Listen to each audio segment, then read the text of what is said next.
Sebuah seni untuk bersikap bodoh amat. Pendekatan yang waras demi menjalani hidup yang baik. Karya Mark Manson. Bab 1. Jangan berusaha. Charles Bukowski dulunya adalah seorang pecandu alkohol, senang main perempuan, kasar, kikir, tukang utang, dan dalam hari-hari terburuknya, seorang penyair.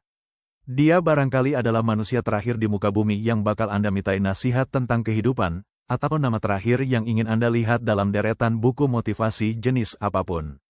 Justru fakta itulah yang menjadikan sosoknya sempurna untuk memulai buku ini. Bukowski bercita-cita menjadi seorang penulis, namun karyanya terus-menerus ditolak oleh hampir setiap majalah, surat kabar, jurnal, agen, dan penerbit yang pernah dihubunginya. Tulisannya sangat hancur, kata mereka, kasar, menjijikan, tidak bermoral. Dan begitu tumpukan surat penolakan bertambah tinggi, beban dari kegagalan tersebut mendorongnya ke dalam sebuah depresi yang kian diperberat oleh alkohol, yang terus menghantui sebagian besar hidupnya. Sehari-hari Bukowski bekerja sebagai seorang penyortir surat di sebuah kantor pos. Ia digaji sangat rendah, dan hampir seluruh uangnya dihabiskan untuk minuman keras. Barulah sisanya ia pakai untuk berjudai di pacuan kuda. Malamnya, ia minum-minum sendirian, dan kadang menuntaskan puisi di mesin tik usangnya. Kerap kali, dia siuman di lantai setelah pingsan semalam sebelumnya.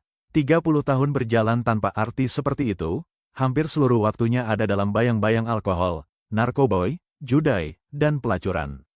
Kemudian, saat Bukowski berusia 50 tahun, setelah seumur hidup merasa gagal dan membenci diri sendiri, seorang editor di sebuah penerbitan independen kecil menaruh minat yang aneh terhadap dirinya.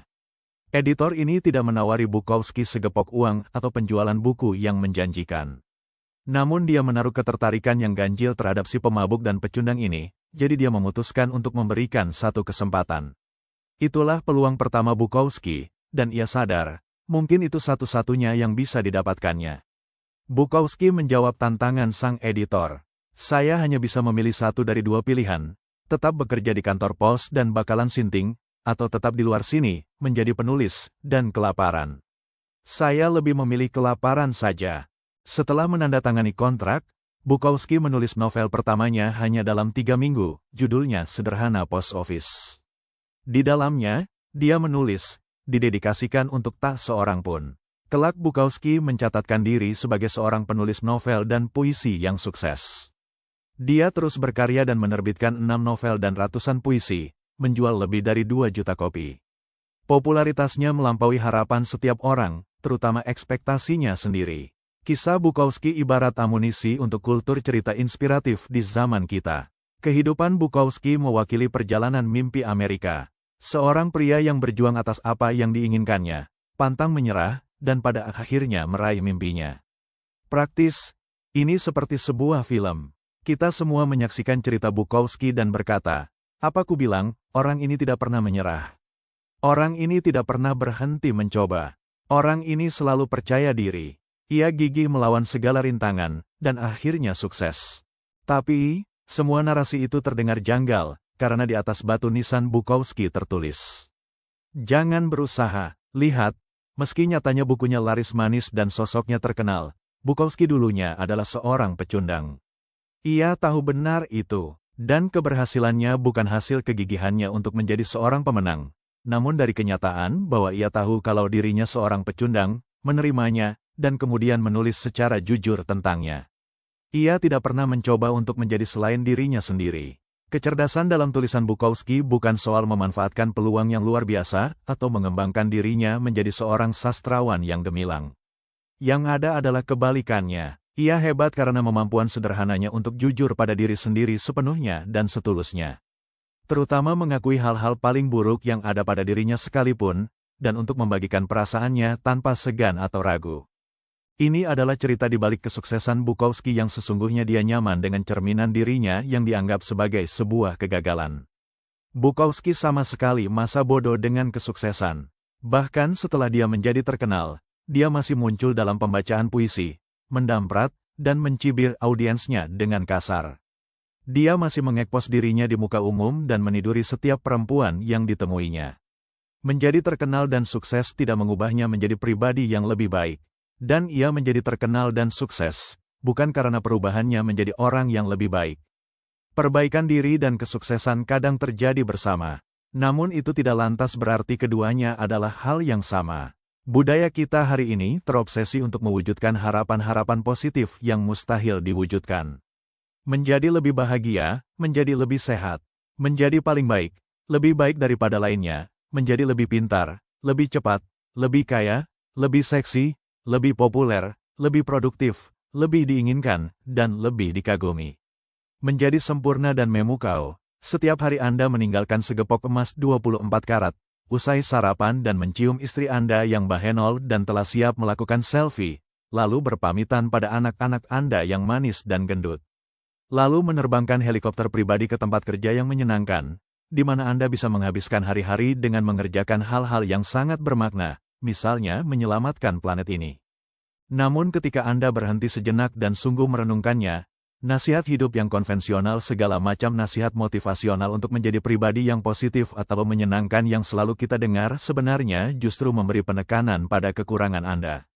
Nasihat itu langsung menyoroti apa yang Anda anggap sebagai kekurangan dan kegagalan pribadi Anda, kemudian menggarisbawahi hal tersebut untuk Anda. Anda mempelajari cara terbaik untuk mendapatkan uang karena Anda sudah merasa tidak punya cukup uang. Anda berdiri di depan cermin dan terus mengafirmasi kalau Anda mengikuti tipe berkencan dan menjalin hubungan karena Anda merasa bahwa memang Anda tidak layak dicintai. Anda melakukan latihan visualisasi yang konyol untuk menjadi lebih sukses karena Anda memang merasa tidak cukup sukses.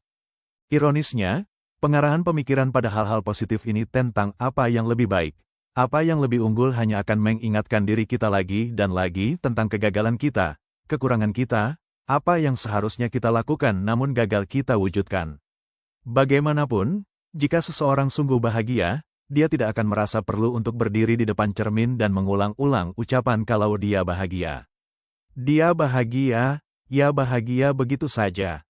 Ada sebuah ungkapan di Texas, anjing paling mungil menggonggong paling keras. Seseorang yang percaya diri tidak merasa perlu untuk membuktikan kalau dia percaya diri. Seorang wanita yang kaya tidak merasa perlu untuk meyakinkan seorang pun kalau dia kaya. Entah Anda seperti itu atau tidak. Dan jika Anda setiap saat memimpikannya sesuatu, Anda sebenarnya sedang menguatkan realitas bawah sadar Anda, lagi dan lagi, bahwa Anda bukan itu.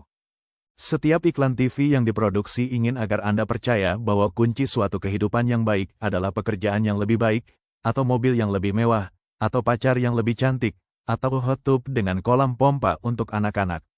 Dunia secara konstan mencecar Anda bahwa jalan menuju kehidupan yang lebih baik adalah lebih beli lebih banyak, dapatkan lebih banyak, buat lebih banyak, bercinta lebih banyak, jadi lebih dan lebih. Anda secara konstan dibombardir dengan pesan untuk memedulikan apa saja, kapan saja. Berpikir untuk membeli TV baru, liburan ke destinasi yang lebih baik daripada rekan kerja Anda, beli ornamen taman baru, bahkan Anda didorong untuk mempertimbangkan membeli tongsis yang cocok. Mengapa? Dugaan saya, karena membeli lebih banyak barang baik untuk bisnis. Dan walau memang tidak ada yang salah dari sisi bisnis, masalahnya justru, memedulikan terlalu banyak hal akan berakibat buruk untuk kesehatan mental Anda. Ini membuat Anda menjadi terlalu terikat pada hal-hal yang dangkal dan palsu. Anda membiarkan hidup Anda demi mengejar fatamorgana, kebahagiaan dan kepuasan. Kunci untuk kehidupan yang baik bukan tentang memedulikan lebih banyak hal, tapi tentang memedulikan hal yang sederhana saja, hanya peduli tentang apa yang benar dan mendesak dan penting. Lingkaran setan. Ada sebuah keanehan mental yang membahayakan otak Anda dan, jika dibiarkan, dapat membuat Anda gila. Saya yakin hal berikut ini terdengar tidak asing di telinga Anda. Anda merasa cemas ketika harus menghadapi seseorang dalam kehidupan Anda. Kecemasan tersebut membuat Anda tidak berdaya dan mulai bertanya-tanya mengapa Anda bisa begitu cemas. Sekarang, Anda mulai cemas karena menjadi cemas. Oh, tidak. Kecemasan itu berlipat ganda. Sekarang Anda cemas tentang kecemasan Anda, yang menyebabkan Anda lebih cemas. Cepat, Whiskey, mana Whiskey? Atau katakanlah Anda bermasalah dengan pengendalian amarah.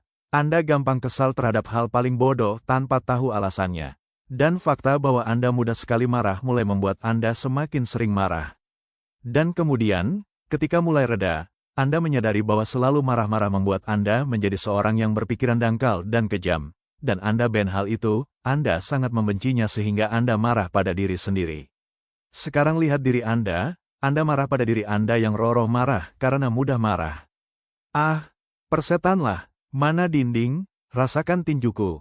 Atau Anda begitu khawatir tidak bisa selalu melakukan hal dengan benar, sehingga Anda menjadi khawatir tentang betapa besar kekhawatiran Anda.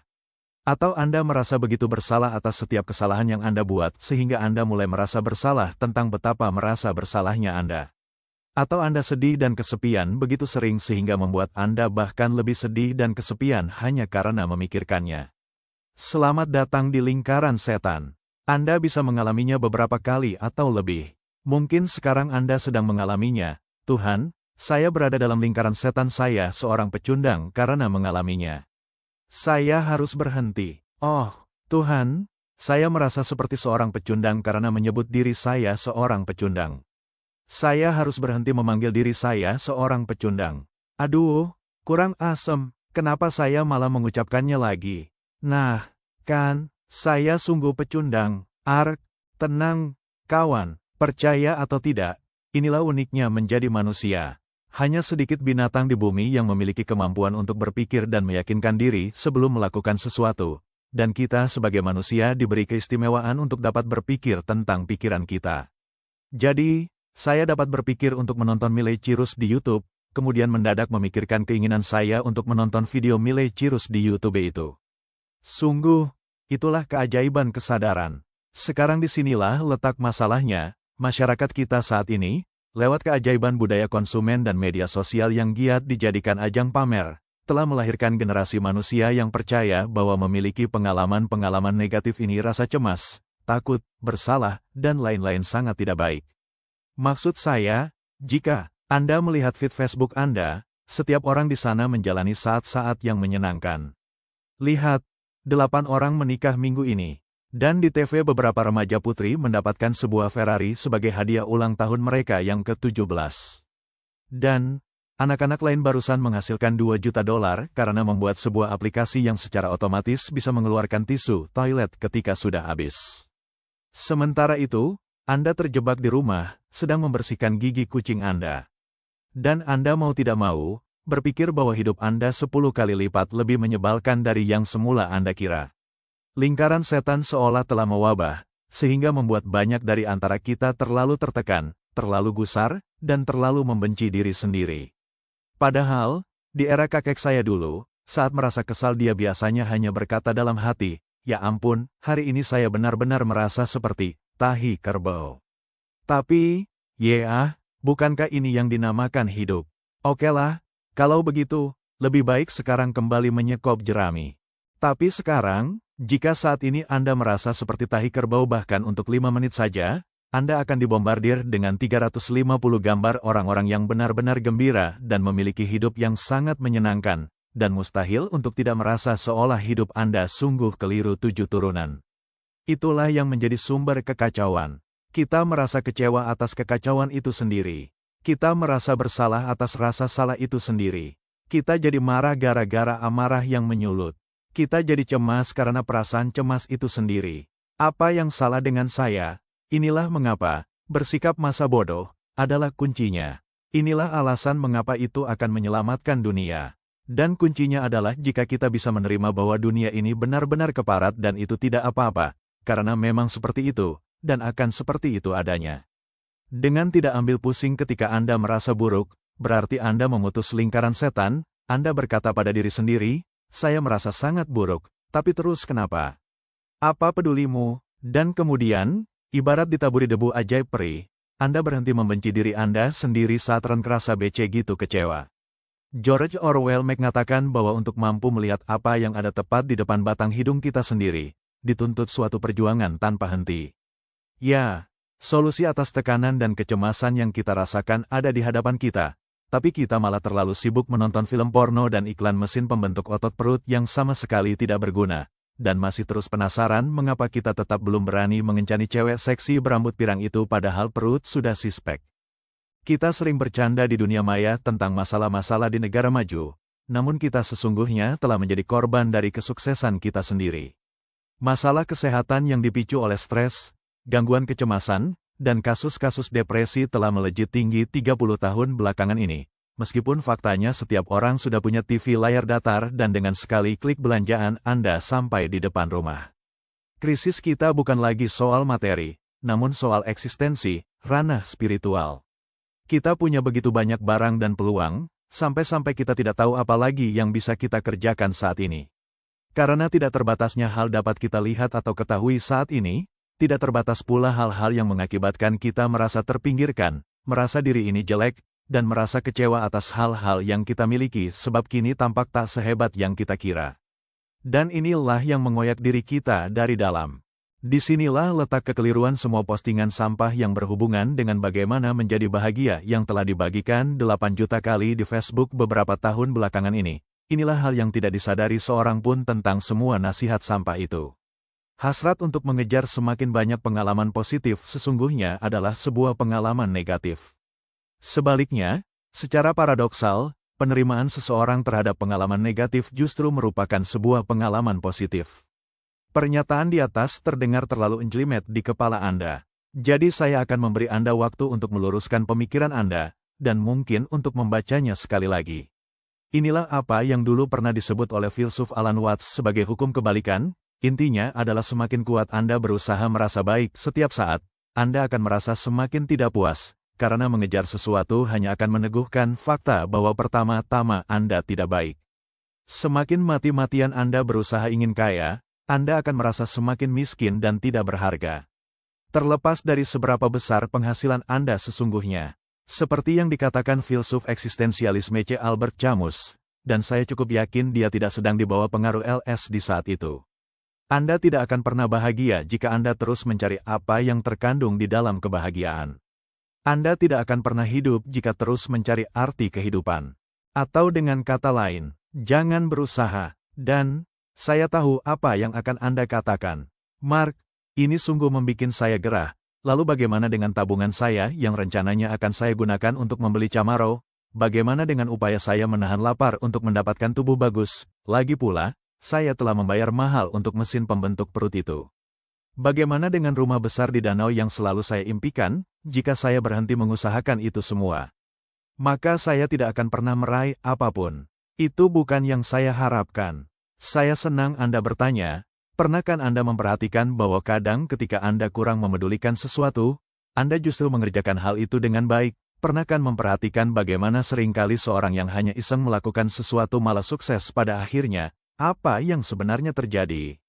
Yang menarik tentang hukum kebalikan adalah ada alasan mengapa sesuatu disebut terbalik, yaitu, bersikap masa bodoh sesungguhnya menghasilkan sesuatu yang besar.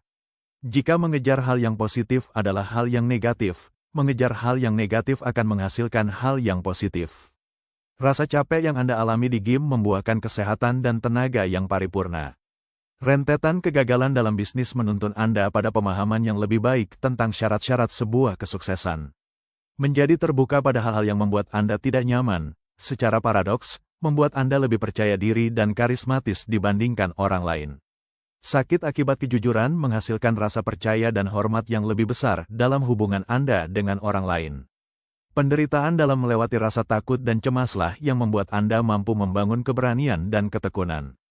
Sungguh, saya bisa meneruskan ini seharian, namun saya yakin Anda sudah tahu intinya. Semua hal yang bernilai positif dalam kehidupan dimenangkan lewat pengalaman yang berasosiasi negatif. Setiap usaha untuk lari dari hal negatif, untuk menghindar atau membatalkan atau membungkamnya, hanya akan menjadi bumerang. Upaya untuk menghindari penderitaan adalah bentuk penderitaan. Upaya untuk menghindari susah payah adalah susah payah. Pengingkaran terhadap kegagalan adalah kegagalan. Usaha untuk menyembunyikan rasa malu adalah bentuk rasa malu itu sendiri. Rasa sakit merupakan sebuah tenunan yang mengagumkan yang membentuk kain kehidupan, dan merobek tenunan itu bukan saja mustahil dilakukan, tapi juga akan merusaknya. Usaha untuk menghilangkannya akan melepaskan semua ikatan. Berusaha menghindari rasa sakit sama halnya dengan berurusan terus-menerus dengan rasa sakit itu sendiri. Kebalikannya, jika Anda tidak peduli alias bodoh amat dengan rasa sakit itu, perjuangan Anda tak akan bisa dibendung. Dulunya, dalam hidup saya peduli akan banyak hal. Tapi, saya juga bodoh amat terhadap banyak hal. Dan ternyata terbukti, Hal-hal yang tak saya pedulikan itulah justru yang membuat perbedaan. Anda pasti pernah mengenal seseorang di kehidupan Anda yang, awalnya, terlihat tidak punya minat terhadap sesuatu namun tiba-tiba menunjukkan suatu prestasi yang mengagumkan. Barangkali ada suatu masa di hidup Anda sendiri, ketika Anda bersikap masa bodoh, dan justru meraih posisi yang luar biasa. Dalam pengalaman saya, keluar dari pekerjaan kantoran di bidang keuangan setelah menjalankan bisnis internet selama 6 minggu, sungguh merupakan prestasi tertinggi dalam catatan Hall of Fame masa bodoh saya. Sama halnya dengan pengalaman saya menjual semua harta yang saya miliki, lalu pindah ke Amerika Selatan. Apa saya bimbang? Tidak sama sekali. Saya pergi begitu saja, dan akhirnya justru berhasil. Momen-momen masa bodoh ini merupakan kesempatan yang paling menentukan kehidupan kita. Perubahan besar dalam karir, pilihan spontan untuk drop out dari kuliah dan bergabung ke sebuah band rock, keputusan untuk pada akhirnya mencampakkan pacar yang kebiasaannya bikin jengkel.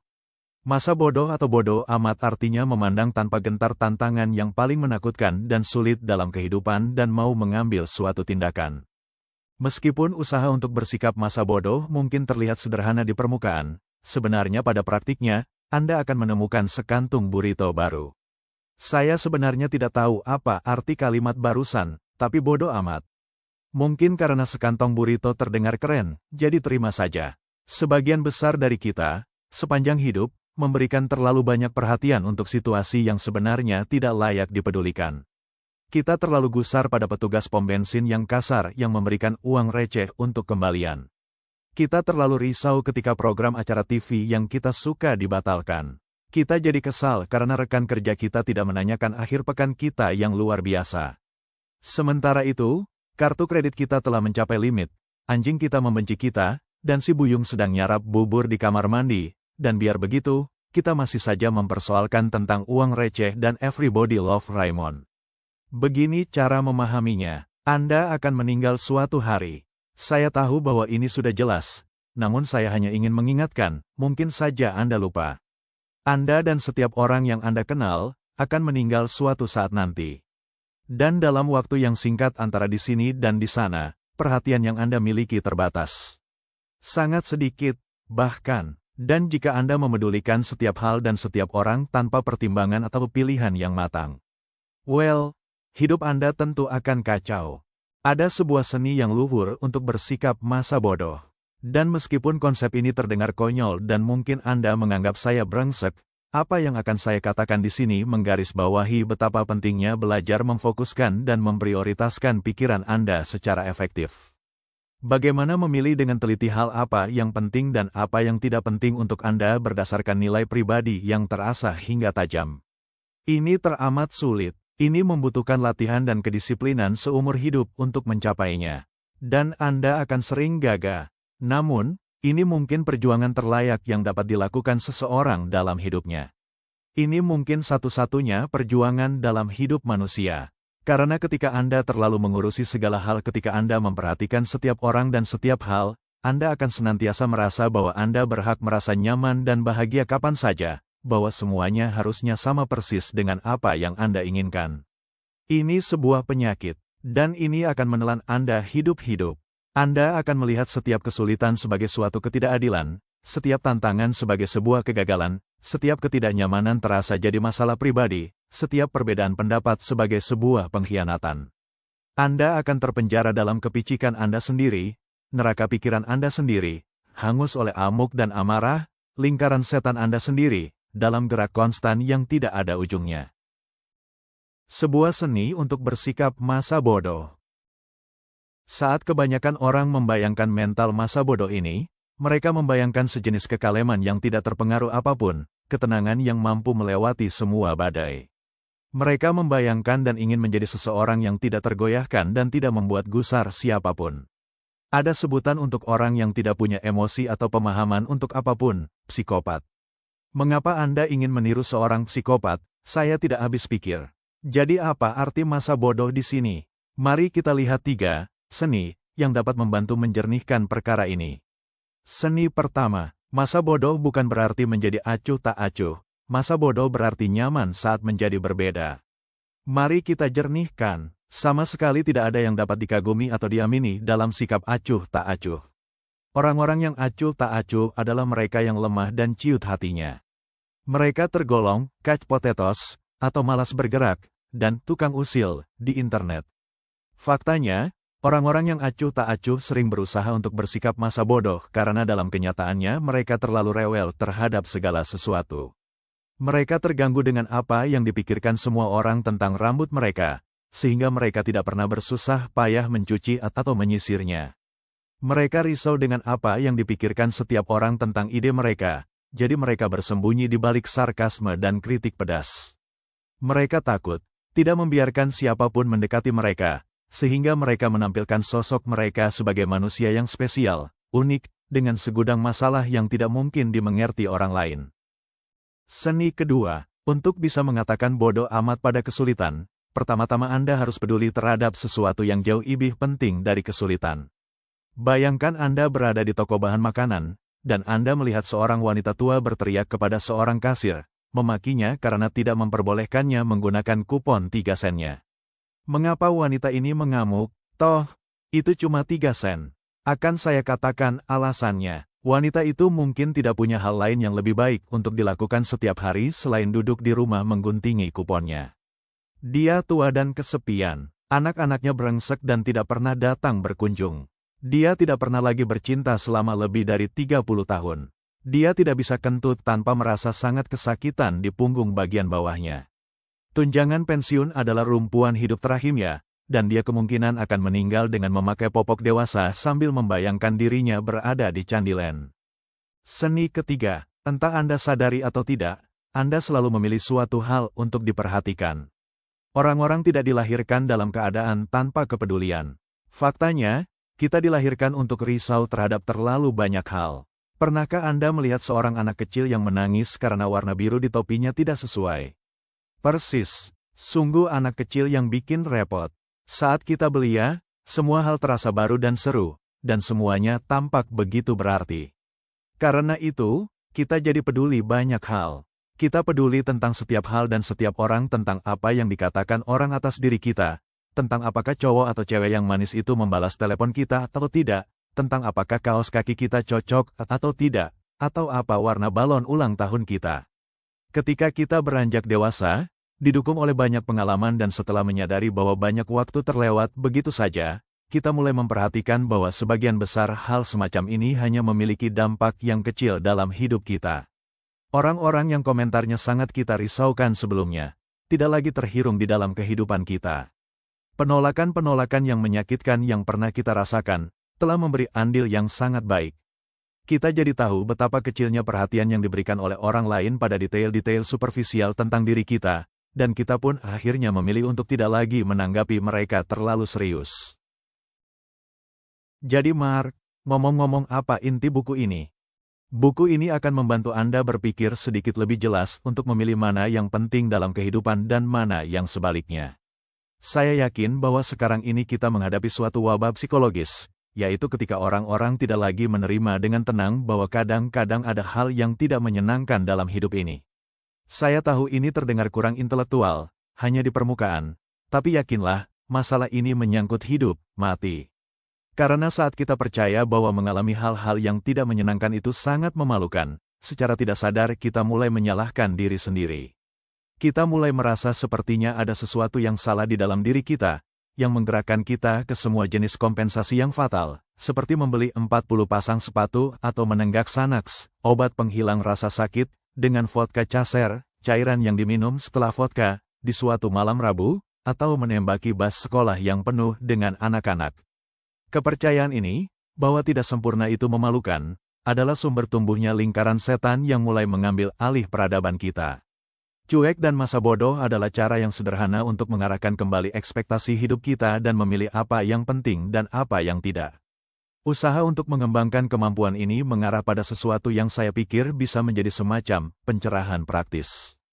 Bukan pencerahan yang mengawang-awang, penuh mimpi kebahagiaan, mengakhiri semua penderitaan, dan semua omong kosong motivasional.